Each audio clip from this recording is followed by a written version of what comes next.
Halo semuanya, welcome to Leasing, podcast yang membahas seputar leasing, solusi pembiayaan khususnya untuk pelaku UMKM. Di episode kali ini kita akan membahas materi yang sangat menarik nih, yaitu tentang leasing, mulai dari pengertian, jenis-jenisnya, dan perbandingannya dengan kredit bank. Sebelumnya, kenalin aku Reva Mel Putri sebagai host pada podcast hari ini.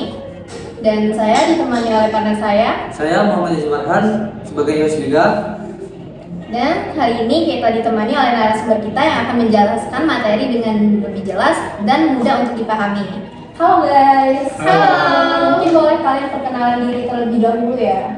Saya Nancy Fatiha. Saya Suromiyanti. Saya Raya Distiani. Saya Muhammad Hari. Senang bisa bertukar informasi dan berdiskusi pada podcast kali ini.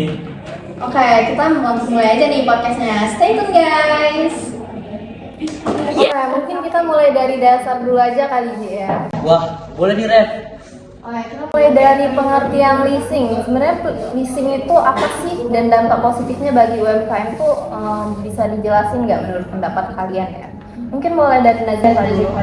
Oke. Menurut saya leasing itu adalah perjanjian antara pihak lessor yang pada pihak leasing untuk menggunakan suatu asetnya dalam jangka waktu tertentu dengan pembiayaan secara berkala. Nah, dampaknya itu leasing sendiri memberikan fleksibilitas tinggi bagi perusahaan, individu maupun UMKM. Seperti itu. Jadi leasing itu sangat fleksibel ya untuk UMKM. Nah, menurut Aisyah, leasing itu gimana sih? Menurut aku sangat setuju dengan Nazifa karena memang leasing ini sangat fleksibilitas bagi UMKM, terutama bagi UMKM yang memiliki aset seperti kendaraan, mesin maupun peralatan usaha dan tidak memerlukan modal yang besar di awal. Lalu dengan leasing ini pelaku usaha bisa mengatur arus kas agar lebih stabil karena pembayarannya itu lebih bertahap, sehingga ini cocok untuk UMKM yang belum memiliki banyak aset, sehingga ini lebih fleksibilitas. Oh, jadi leasing itu sangat menguntungkan ya, seperti fleksibilitas dan tidak memerlukan modal awal yang besar. Nah, resikonya, untuk mempertimbangkan bahwa kita memilih leasing itu gimana sih? Ya, yang perlu dipertimbangkan itu yaitu kondisi keuangan dan juga kebutuhan dari usaha itu sendiri. Karena leasing ini emang cocok untuk membantu menjaga arus kas perusahaan karena tidak membutuhkan dana yang besar di awal. Meskipun tidak mengeluarkan dana yang besar di awal, tapi kita juga harus sadar bahwa biasanya pembiayaan leasing ini lebih tinggi nih dibandingkan pembelian secara tunai.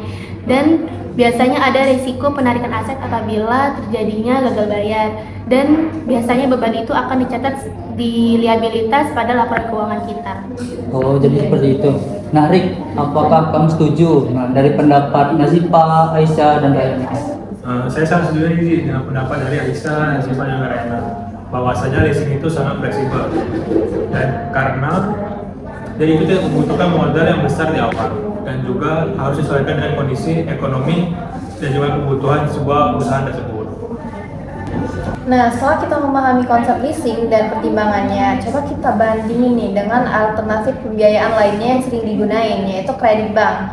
Kalau dibandingkan dengan kredit bank, kenapa sih leasing ini menjadi pilihan bagi UMKM, terutama UMKM yang masih berkembang? Leasing ini lebih banyak dipilih karena persyaratannya yang lebih sederhana dan prosesnya lebih cepat dibandingkan dengan kredit bank. Nah, leasing ini juga tidak meminta jaminan tambahan karena aset yang dibiayakan itu sudah menjadi jaminan itu sendiri. Nah, fleksibilitasnya yang tinggi ini membuat dan sangat cocok untuk usaha yang masih berkembang. Oh, jadi seperti itu. Nah, Nazifa, apakah Nazifa setuju dengan tanggapan Aisyah atau langsung saja memilih ke kredit bank? Saya setuju dengan Aisyah, tapi ada catatan tambahan bagi UMKM yang membutuhkan dana tunai seperti modal kerja, bayar karyawan, dan bayar biaya bahan baku, itu sebaiknya menggunakan kredit bank karena likuiditasnya lebih tinggi dan jangkauannya lebih luas dari kredit. Oh, jadi seperti itu. Nah, untuk kredit bank itu sendiri juga menawarkan bunga yang rendah.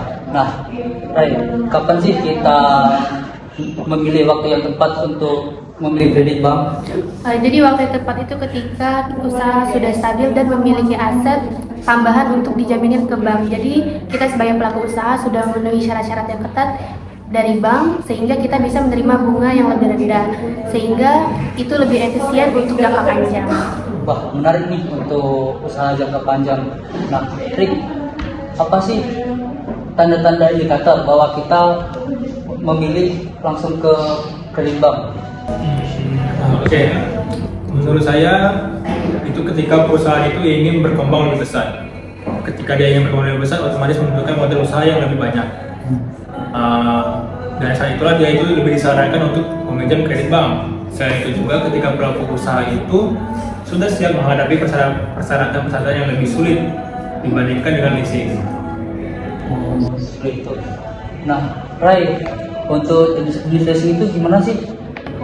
Untuk jenis-jenis leasing itu yang paling umum itu ada finance lease atau sewa guna usaha pembiayaan, di mana di sini itu kita sebagai penyewa di akhir masa sewa itu memiliki opsi nih untuk membeli aset yang kita sewa tersebut dengan nilai sisa yang telah disepakati bersama. Ketika kesepakatan itu terjadi, maka risiko dan manfaat dari aset tersebut sudah berpindah ke penyewa itu tersebut.